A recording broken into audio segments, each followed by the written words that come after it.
আমাদের দায়িত্বে থাকার কথা ছিল। আজকে তো আমরা রাস্তায় থাকার কথা ছিল না।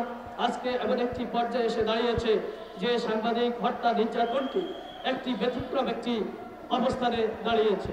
দীর্ঘদিন ধরে সাগররণী থেকে শুরু করে জাতীয় সাংবাদিক সংস্থা প্রত্যেকটি সাংবাদিকের নির্যাতন, হয়রানি নির্যাতনে প্রতিবাদ করে আসছে। আমরা আজকে খুব ব্যথিত, আমরা খুব কষ্ট পেয়েছি। দেশের এই ক্রান্তি লগ্নে এই অবস্থানে নতুন বাংলাদেশের কাছে যেটি আমরা আশা করি সেটি হলো যে আপনারা ন্যায্য দাবি আদায়ের ক্ষেত্রে এবং ন্যায় বিচার প্রতিষ্ঠা করবেন।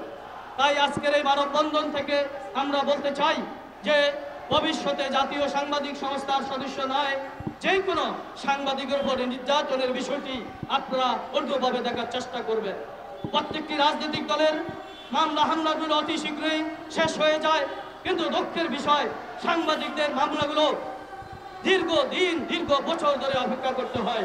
আজকের এই প্রতিবাদ সভা থেকে আমরা বলতে চাই যে আমরা আর নির্যাতন হয়রানি সাংবাদিক চাই না।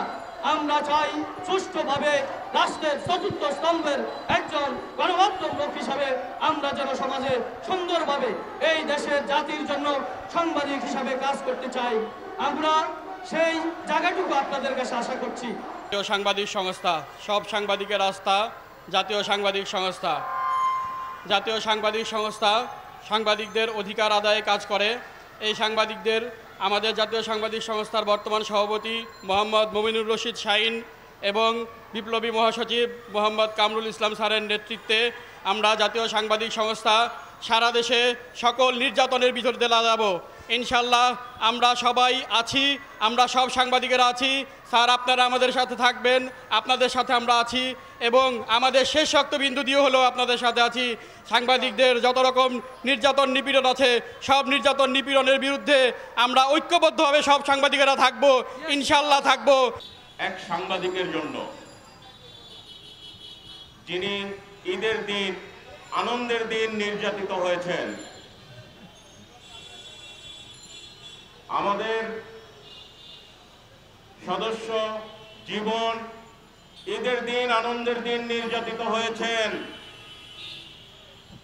যার নির্যাতনের কেস পর্যন্ত পুলিশ নেয়নি।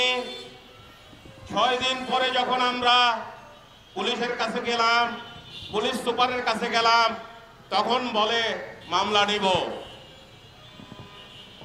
সাংবাদিকদের প্রতি এই যে অবিচার, এই অবিচার কেন এটা প্রমাণ করে 5ই আগস্টের পরেও কিছু পুলিশ তাদের চরিত্র বদলায়নি। আমি বলতে চাই আমরা যারা জাতির বিবেক, যারা সাংবাদিক, দেশের কথা বলি, দশের কথা বলি, তাদেরকেও আজ কিছু পুলিশ সদস্য যারা বিগত স্বৈরাচারদের লেসপেন্সার ছিল তারা এখনো বাধা দিচ্ছে।